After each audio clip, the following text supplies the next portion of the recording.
The fall of 1986 turned out to be a really big year for me. Big time of that year for me. I was 12 years old. Neil was 10.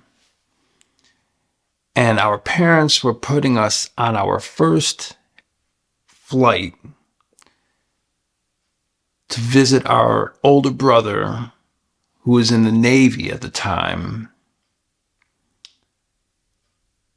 down in Bayonne, New Jersey.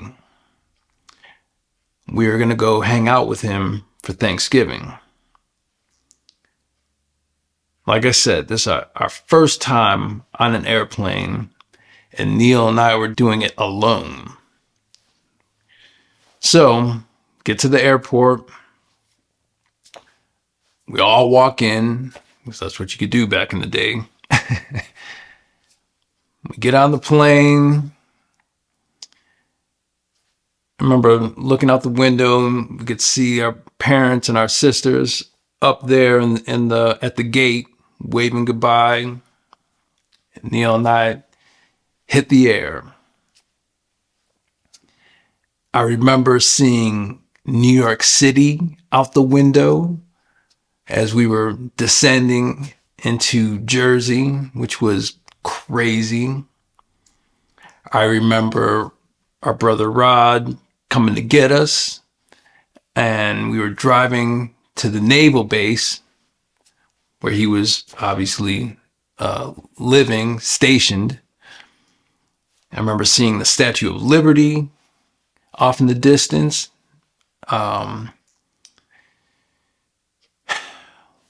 We get to the naval base, and Rod's introducing us to people. You know, of course, we're his little brothers. You know, he's psyched to have us there. And we got to Rod's room. Now, we'll have to mention, Rod is a crazy audiophile, record collector, just lover of music. Rod's way into his stereo equipment for as long as I can remember. Even more so now, but when he was in the Navy, he had his crazy Macintosh stereo system there. And I just remember walking into his room, and he had gotten some bunk beds for Neil and I to crash on, put in there. And I remember one of the speakers was it wasn't a large room. It's a naval base. And the stereo equipment was substantial. But I remember the speakers being really close to the bunk beds that Neil and I were crashing on.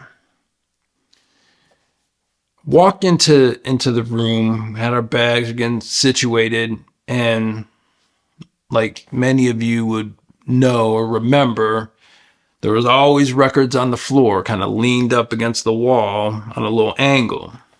Stuff that you were most recently been listening to or preparing to listen to. Just kind of looking around, and man, it was the first thing that just caught my eye. Never seen anything like it before. And I remember saying, Rod, I want to hear that. Let's put that on. I need to hear it. All right. Rod goes through his ritual of cleaning the record, putting it on, making sure everything's cool. Throws the record on, drops the needle. And what happened then completely rocked my world, changed my life,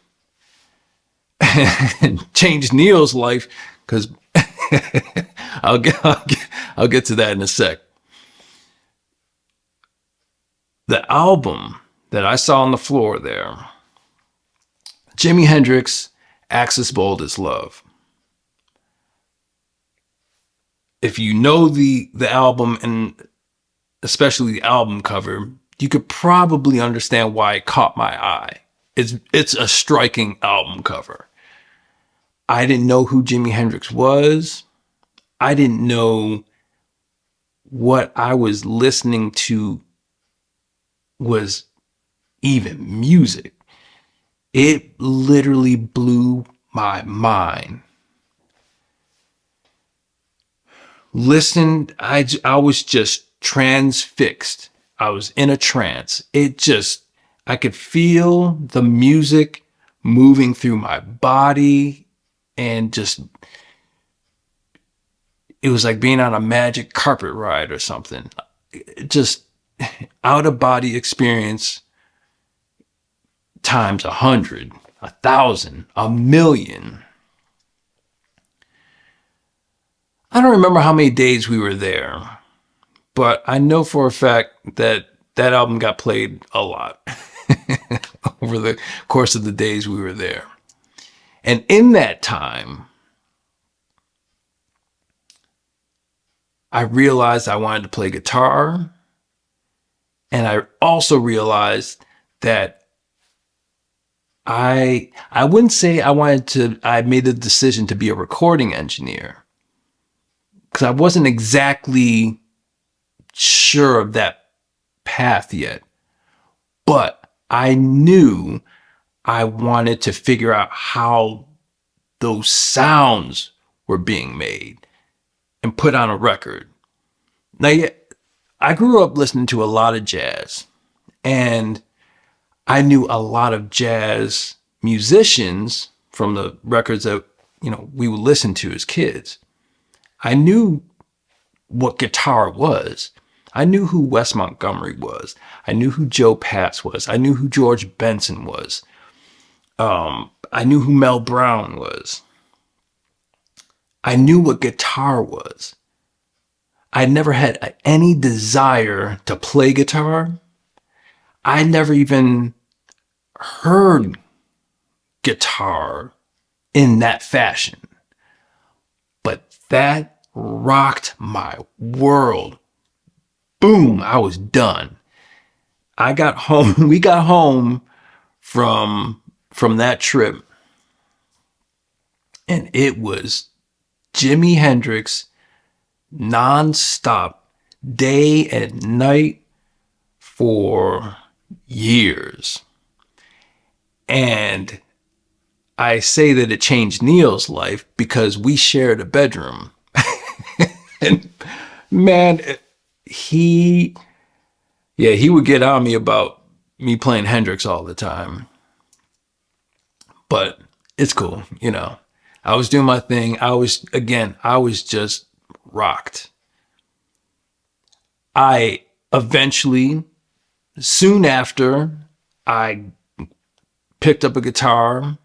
The first guitar was actually borrowed from our friend Melvin Huffnagel. It was an acoustic guitar, and I had picked up like a Guitar Player magazine that Hendrix was featured on.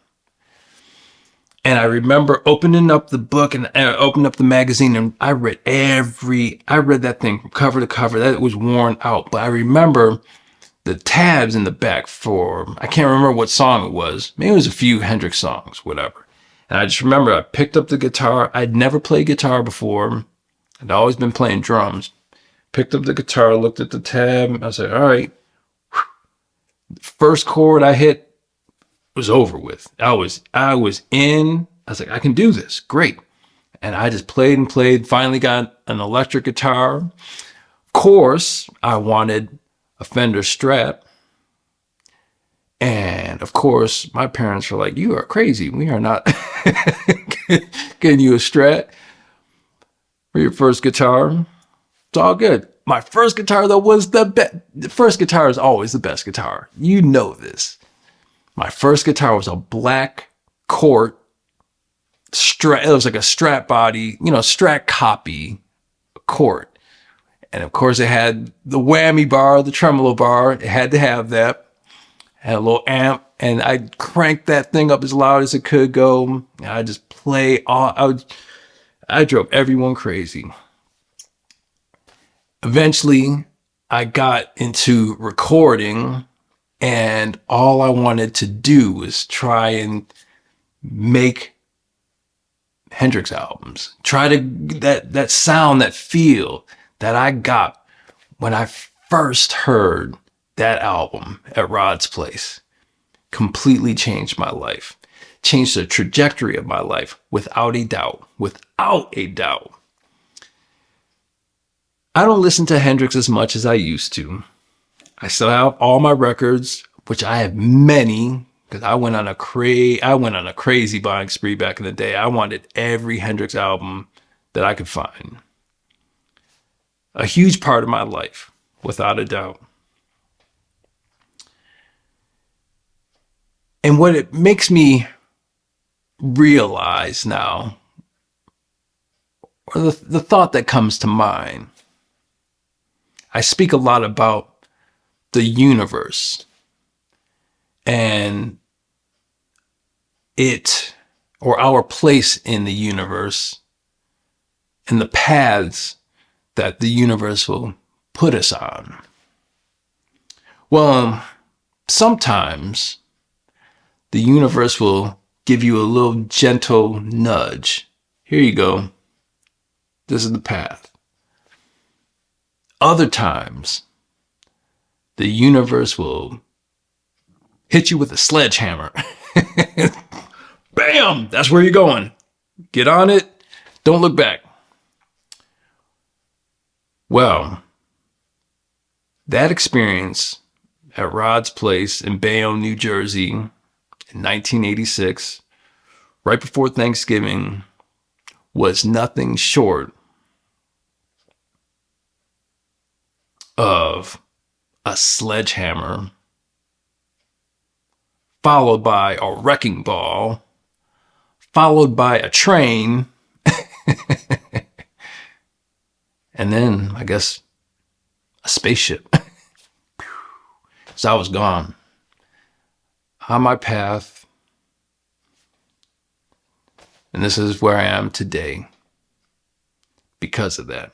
So Rod, I'm telling you, man, thank you so much for putting that record on for me. He could have said, no, let's listen to this or whatever, but loving brother. So, all right, put it on.